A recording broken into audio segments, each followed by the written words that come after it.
इस पेड़ की उम्र का अंदाज़ा लगाइए, लगाइए अंदाज़ा आप कितनी उम्र होगी इस पेड़ की। इस पेड़ को जब लगाया गया तब ये गांव के लोगों को छाया देता था, लेकिन बाद में इसी पेड़ की छाया में एक प्राइमरी स्कूल बना, सरकारी स्कूल बना कंगर गांव में।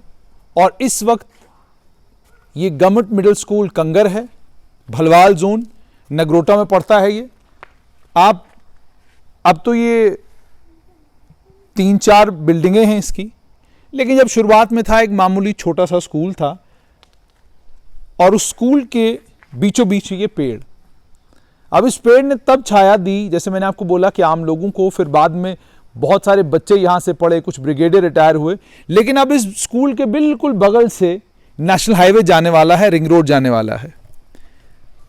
अब आहिस्ता आहिस्ता, और उस रिंग रोड के अगर आप ऊपर से जाएंगे तो थोड़ा नीचे आपको नजर आएगा कि वहां पर भी एक तालाब है, और तालाब के साथ में भी बहुत पुराने पेड़ हैं।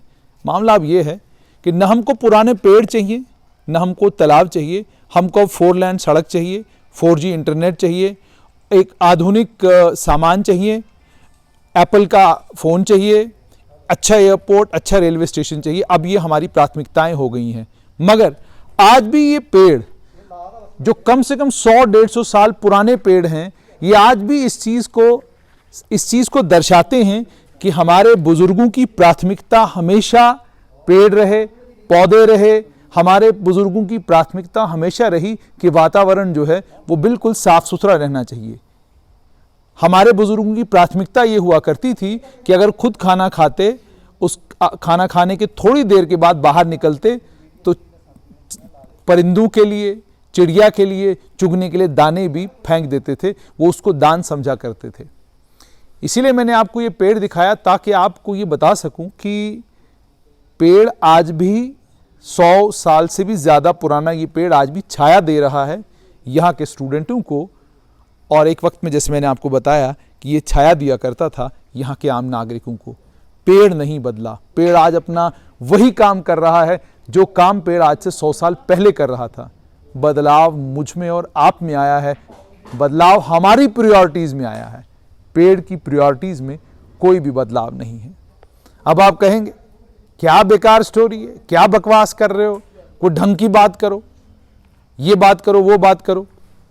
क्या ढंग की बात करें, क्या ढंग की बात करें? क्या ये ढंग की बात नहीं है कि पेड़ लगाना हमारी प्राथमिकता होनी चाहिए? क्या ये ढंग की बात नहीं है कि 4 लेन सड़क जरूरी है, लेकिन उस 4 लेन सड़क के बीच में भी पेड़ जरूरी है? जहां ये जरूरी है कि हमारे पास 4G इंटरनेट हो और उसके टावर लगे, वहां पर यह भी जरूरी है कि चिड़िया चहचहाना बंद न करे और तोते हमारे घरों के पेड़ों पर आना बंद न करें। ये प्राथमिकताएं हैं, इंपॉर्टेंट हैं, रेलेवेंट हैं, आज के एनवायरनमेंट के सब्जेक्ट के लिए रेलेवेंट है। लेकिन बदकिस्मती मेरी और आपकी, जब वो एनवायरनमेंट का EVS का सब्जेक्ट हमें दिया गया था ना, और हमारे स्कूलों में लागू हुआ था, तो मैं और आप उसको सिर्फ और सिर्फ इम्तिहान पास करने के लिए पढ़ा करते थे। कभी हमने ध्यान से अगर पढ़ा होता ना, तो तब जाके हमें समझ में आता कि ये जो स्टोरी है ये कितनी इंपॉर्टेंट है, और नौकरी मिले या ना मिले उससे भी ज्यादा ये इंपॉर्टेंट क्यों है। काश हमने EVS को सीरियसली लिया होता। हमने EVS को कभी सीरियसली नहीं लिया। PHS एक सब्जेक्ट आता है, वो हमने कभी सीरियसली नहीं लिया। PHE एक सब्जेक्ट आता है, वो हमने कभी सीरियसली नहीं लिया। क्यों नहीं लिया? पास कर लो, पासिंग मार्क्स लेने हैं इसमें बस। हमारी प्रायोरिटी क्या है? Physics, chemistry, biology. और अगर आप फिजिक्स, केमिस्ट्री और बायोलॉजी पर भी नजर दौड़ाएंगे तो आपको ये मालूम पड़ेगा बहुत कम नोबेल हम लोगों ने लिए हैं, बहुत कम नोबेल हम लोगों ने लिए हैं।